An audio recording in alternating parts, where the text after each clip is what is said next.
Hi everybody, this is Keith Tanner here from Flyin Miata, and today I'm going to talk about RGR Engineering diffusers and sideskirts. It's a cool new product we just brought in. I'm pretty excited about it. I bought some of these parts for one of my own cars after trialing the initial one, so I'm going to go over what they do, why they're due, can you use them on a street car, can you take them off easily, do you have to weld them onto your car, all the questions hopefully that you will have during this video.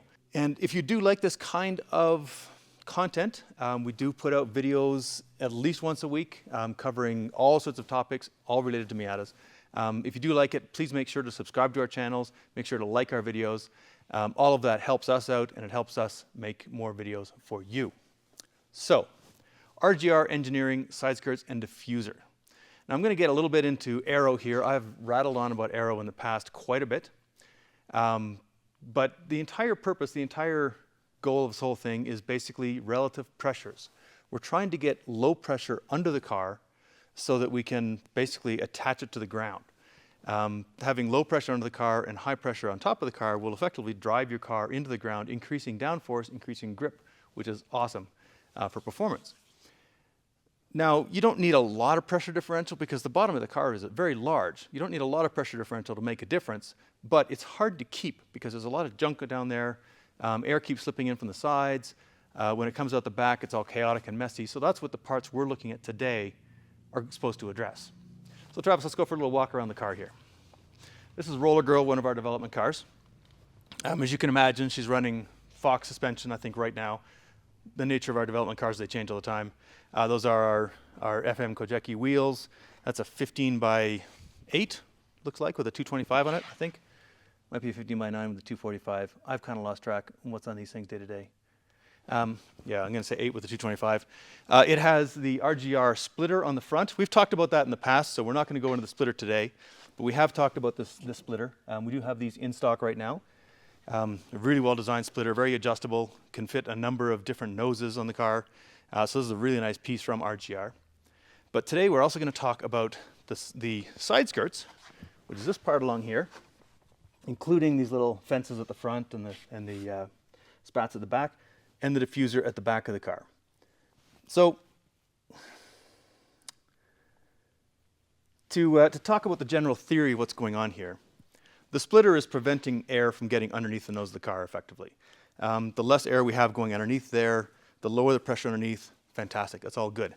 The problem is that that low pressure air sort of leaks. You know, you'll get high pressure stuff coming in from underneath and you'll lose the effectiveness of that low pressure zone at the front. It all basically bleeds away as you move back along the car. And that's the entire point of these side skirts. You see them on dedicated race cars where allowed by the rules for good reason, because they allow you to keep the air from sort of rolling underneath the car and decreasing your underbody downforce, or increasing the underbody pressure, which is the same thing. And they also clean up the airflow along the side of the car. So you've seen this part before, just these flat surfaces. I mean, anybody can make one of those things in their home garage, really. It's a simple thing to do. It has some good effect. What RGR has done is they've taken it up a level from that. They've added this fin here to help control some of the completely chaotic air coming off the front wheels. This little fin helps basically seal the side of the car. It helps direct some of the air off the front wheel along the side instead of having it come shooting out the side where it wants to go. They've added this little spat in front of the rear wheel because air comes along here and hits this wheel going down at a very high rate. This helps shield it. And we've talked about that. There's spats like this on the front, or little shields like this on the front as well in this particular car. But this just cleans up the aero a little bit. And there's a couple of cute things underneath that I'm going to show you because we can't get underneath the car. I will show you on the table over here. So this is one of the diffuser kits. This part's, or not diffuser, sorry, this is one of the side skirt kits. Part is easy. This is the two actual plates that go on the bottom. Those are powder coated aluminum and they're folded on the sides, and the ends have a nice RGR logo on them somewhere, laser cut. This is the carbon fiber fence that goes just outside, just behind the front wheel that we saw that already. These are the little spats. I kept everything wrapped up because this is going to get packed up again and sent off to a lucky customer. If you are watching this in the future, these could be yours, possibly. If there's a note on the box that says we opened it for photography, that's what we're doing. So these are the little spats that we have on the sides in front of the rear wheels. But here's where things get interesting. There's these little machined Delrin airfoils. And where these sit is they sit just behind the front wheel and just in front of the rear wheel to, in the case of the front wheel, to sort of take all that chaotic air and force it out sideways so that it doesn't interfere, doesn't squirt under the car and interfere with things. And in the rear, it keeps it from impacting that rear wheel again and keeps the air that is down there, keeps it from hitting the rear wheel and basically going crazy. The interface between the wheels and the road is a bad place for air. Vortices squirting out all over the place, it's just plain ugly. So that's a very cool addition to these things that you don't see when you're looking at it from the side of the car, but they're down there. And this is some nice little piece of work here. This is machined Delrin, machined aluminum, or is it stainless steel? That looks more like stainless steel. And these are the brackets that you use to hold it on. There is minor drilling involved in installing this. I think you have to put 2 holes in your pinch welds, which is the welds that run just underneath the sills on the car. And then these bolt into place, and they are at the correct angles so that the side skirts sit level when they come off the side of the car, because of course the bottom of your sills is not level, not flat. So some really nice engineering in this, and it's not just engineering for the parts, and the rivets and the steel and the 3M tape to help hold it all together. It's not just a set of cool looking parts. They've actually done the CFD, the computational fluid dynamics, on how well this works. And this is on our website. This is fitted with a splitter and the diffuser, so you can see what the effect of the diffuser's got back here. But this is the side without a side skirt on it, and this is the side with a side skirt. That dark blue is the area of the low pressure. We want dark blue because that's the low pressure that's pulling our car down to the ground effectively. And you can see with the side skirt is it's extended much further past the front wheels. This is the front of the car over here, than it is on this side. So that's the effectiveness of the side skirts on their own, which is pretty spectacular. There's another one that compares what it looks like with nothing at all. That you can look at our website. Since we're talking about side skirts today, I figured I would show the side skirts specifically. And these things are in stock right now, by the way, at Flyin Miata. If you are watching this in the future, that may or may not be true, but as of this filming, they are in stock at the moment. So there we go, that's the side skirt. Now what about what's going on at the back of the car? I didn't pull one of these out of the box because they're huge, but this is a diffuser. And the purpose of a diffuser is to take the air that's underneath the bottom of the car and expand it as it goes to leave. And that has the effect of accelerating the car at the throat, basically the front of the diffuser, which as Bernoulli tells us, the faster air means lower pressure, effectively, and that means more downforce right at the rear wheels, which is where the front of this diffuser is. So you see these on every race car that's allowed to run them.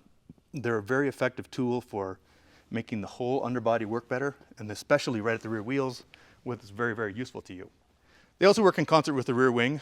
We're not going to get into that one too much right now, but so you see lots of diffusers. You see lots of fake diffusers. I mean, the ND basically came with one more or less from the factory, or the NC, and there are stick-on ones that you can get that look kind of like diffusers. You see those strakes on them. They're completely useless, but I mean, they look cool, so I'm not going to judge. But this one is actually effective. These strakes here help keep the air organized as it comes through. They're kind of hard to see, I will admit. One nice thing about this one is it does also have sort of fences to keep the exhaust flow and the chaos near the exhaust pipes separated from the actual diffuser itself. This is the working part of it here. And then over on the side, if you want to come over here, Travis. I apologize we didn't have this on a lift for you folks. All the lifts are taken up with development cars right now. So you can see on the side there's actually a little sort of secondary airfoil down here, which is a nice little touch. Also makes it nice and stiff as well. And this has also been proven with CFD to work. Now, one nice thing that I really like about this particular design, the diffuser, is that it's very easy to install. There's no drilling.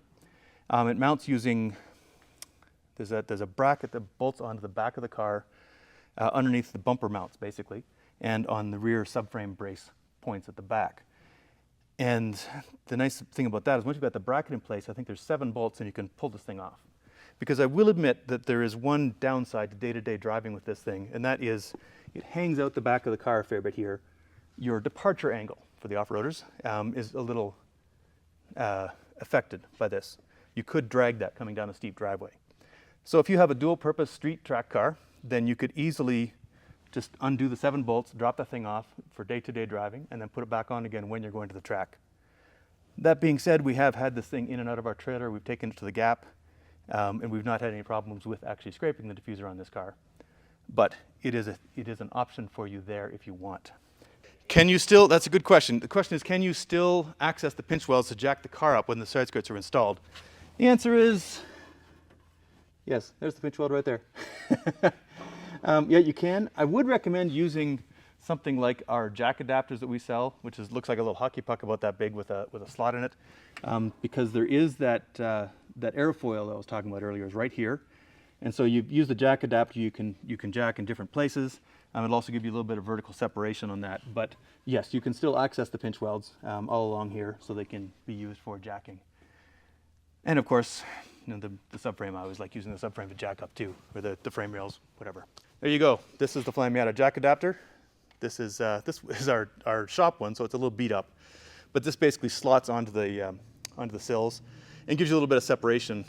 For example, right near the back, there's one of these things sitting, so this lets you put it in there and not have your jack interfere with your airfoil, so you can move it around to the perfect place. So this is a good addition to every toolbox anyhow, whether you have side skirts or not. It's just a useful thing to have. Now, one other thing to make the downforce, or to make the underbody work really well, is a flat under tray. We do not currently offer a flat under tray, but we have a little Easter egg built into our butterfly braces. This is our butterfly brace. This is our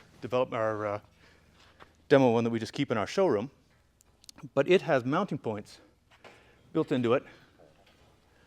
That one's not one. It is, yeah. So all of these are mounting points that can be used for a flat under tray if desired. I will warn you, if you do try a flat under tray, be aware of transmission heat. It can get pretty hot under there. That's why we don't offer something at the moment. But this whole area could be paneled over with a sheet of aluminum or whatever fairly easily, and that would allow your underbody to work even better. So we'll leave that to you for mad scientist experimentation, but we did leave those parts on there as part of our development, because why the heck not? And it does give you the opportunity to do something cool in the future. They are not on the old generation of butterfly, the one that the big X in the middle and the removable center plate, only on this version that you can see right here. Is this mostly a drag reduction thing, or is there a measurable difference in downforce? And the answer is B. This is primarily for downforce. It will help with drag, especially that smooth exit back in the back here. But mostly what we're looking for with these parts is downforce.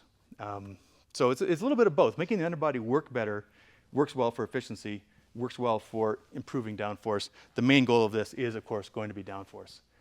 And we have not done any instrumented testing on this. If you want to get, I've got some parts at home to try it, some motion or some ride height sensors, and I was going to take a car out and run it down a smooth road and see if we could see the average ride height drop with speed. I've seen photographic evidence of that happening. I haven't tried it myself. It's one of those fun things that'd be fun to do. Haven't come up with a good reason to do it on a Sunday afternoon yet, but one of these days. Everything's at home, ready for that particular experiment. There's a question. What generations will they fit? These are for NA and NB at the moment. We have had diffusers for the ND. I'm not sure if they're on the site at the moment, but check our site. This sort of stuff is always changing, our product catalog. What we're talking about today is specifically for the NA and the NB. Some of the parts are specific to that generation, so if you do find an NB one, it won't necessarily fit an NA. Be aware of that, but we have them available for all of them. So the question is, will it throw off the balance to run this without a wing? And I'm going to say no. The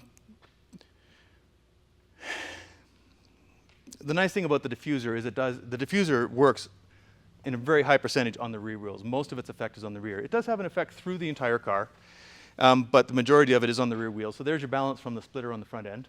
The splitter is adjustable, so you can change its angle, for example. You can adjust it to fine-tune just how much effectiveness you get out of the splitter. So you can still balance the car with just these parts and without a wing.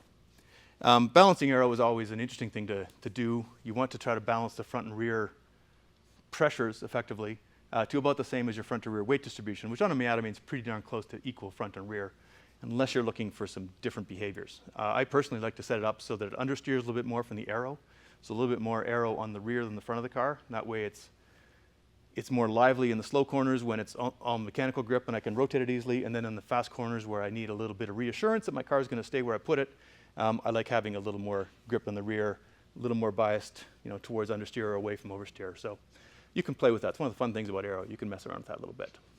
Anything else over there, Nick? Okay, no more questions at this point. If you have questions in the future, don't forget to put them in the comments. We will answer them in the comments. And, well, hey, there you go. all about side skirts and diffusers to go along with the front splitters from RGR. Good stuff. I suggest you check it out. I'm putting some of this on my own car, which is about the highest thing I can say about it.